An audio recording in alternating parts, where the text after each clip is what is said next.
Hi, welcome to University Life. I'm being crazy right now and trying to film a video before work. Probably a bad idea. So I might have to come back and do it later anyway.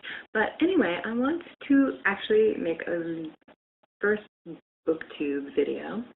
Hello booktube. Hi.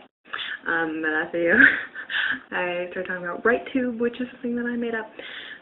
Probably, or at least I think I made up the name. But let's move past that. Okay, BookTube. I have mentioned in the past that I am planning to make some videos about books. I don't think of myself as a booktuber, not because I don't want to be or anything, but because it's just I'm going to make videos about so many other things that I can't really think of myself as just a booktuber, because I feel like booktubers specifically blog about books more than anything else. But I'm starting to do that. So what I want to do first is I have a collection of books here. And what I'm doing in this video is introducing you to some of the books that have been important throughout my reading development. Not necessarily like favorites, but things that have been important books in my past. We're going to start at the bottom of the pile, which is probably a terrible idea, with Harry Potter. This one should be a given that this was going to come up. The Sorcerer's Stone is not my favorite of the books, but it was the first one I read, so we're going to start with it. I can talk about Harry Potter later if it's ever actually important. So, yeah, I really liked Harry Potter. I read it first. I don't know if I was 11, 12, or something like that. I think it was a little earlier. Maybe I was younger. Oh, fuck, I can't remember anymore. But in any case, I really liked Harry Potter. I thought that actually the reason I'm interested now in reading Cuckoo's Calling is because the mystery part in it, where everyone thought that Snape was the bad guy and then it was Quirrell, was a really big surprise to me when I was young. If I really read it now, it might be obvious, but so I thought she did the twist really well, so I think that she'd be really good at mystery novels. I like her writing. I think that for the most part throughout the books, the pacing's really good, and I think it's really creative and nice, and it was fun to read. Okay, so the next one I have here is The Gathering Storm, which I haven't read, but it's the only Robert Jordan book that I have on my shelves right now. This is book 12 of the Wheel of Time series by Robert Jordan. This one was continued by Brandon Sanderson, who I don't know who that is. But in any case, I started reading The Wheel of Time, introduced by my dad, who gave me a lot of the fantasy books that I've read. We started with The Great Hunt, I think, which is book 2, and I think I started reading them in 5th grade or something.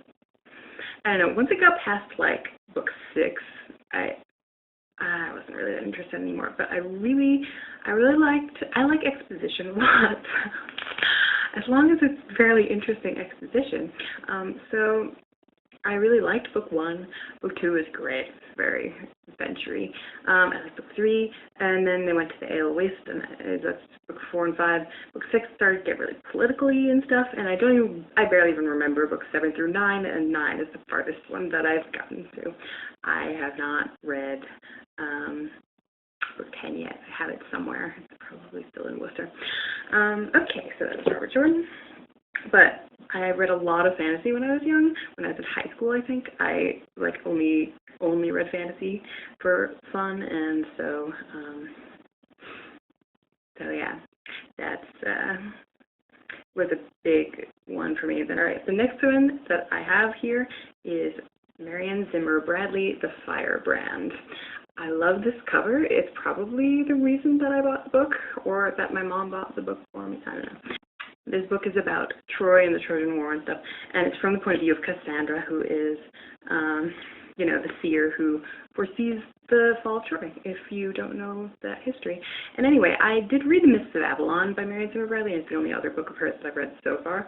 I liked The Mists of Avalon in some parts. It was really, really long, and all the parts from Guinevere's point of view made me want to stab my eyes out, because she's hate her. But I liked Morgane. I don't know. I liked the Morgane and Merlin parts. That's pretty much all I liked. But I saw that in made-for-TV movie before I read it, so I don't know, maybe that influenced me a little bit. But in any case, this book I have read at least twice, I think like 3 times, not for a while, so I probably should reread it. I really love the style. I love the point of view. Next one I'm going to talk about is this, which is the only one here. Oh, no, it's not. It's a lie. It's one of 2 books here in this pile that I actually read for school. This is Seamus Heaney translation of Beowulf, which I read in my AP English class senior year of high school, and I don't really remember it in detail, but I remember really enjoying it. It was my favorite thing that we read that year. It was the first thing I ever read by Seamus Heaney, and I like poetry, but I'm not like really that into poetry, if you know what I mean. Like I don't really, I guess I'm a bad person, I don't know. But Seamus Heaney, his language is so fabulous. And he's Irish, and I'm obsessed with Ireland to some degree or other. So if you haven't heard Beowulf, it's a really old, epic poem thing that apparently all the translations before this were horrible. I don't know. I've never read any of them. And it's been made into a whole bunch of movies, and one of them is like a CGI thing where Angelina Jolie has a tail. That is not what Grendel's mother actually looks like. I haven't seen that movie, but I've seen enough. But let's move on anyway. So yes, this book introduced me to Seamus Heaney, and I loved it, and I think that it's great, and if you have any interest in reading Beowulf, you should definitely read this one. Let's move on. Alright,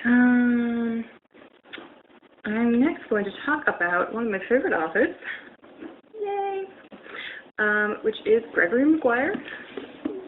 I've read 2 books because these are my 2 favorites of his books. When people ask me who some of my favorite authors are, I always say Gregory Maguire, and nobody knows who I'm talking about. And then I'm like, have you read Wicked or heard of Wicked? And everyone's like, oh, yeah. Wicked is not my favorite of his books, but that and Confessions of an Ugly Stepsister, I think, are the ones that people have heard of the most.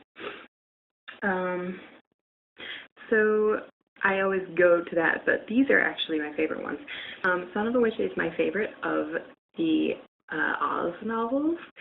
It's, I guess, some people might think that you can't really read it on its own. I don't think that. I think that all of those novels, any Gregory Maguire's novels, in fact, I think can be read as their own entities and are really great. This one has these really interesting sort of mysterious aspects of what's going on in the plot, and like you start in Medias Res if you know what I mean, and you kind of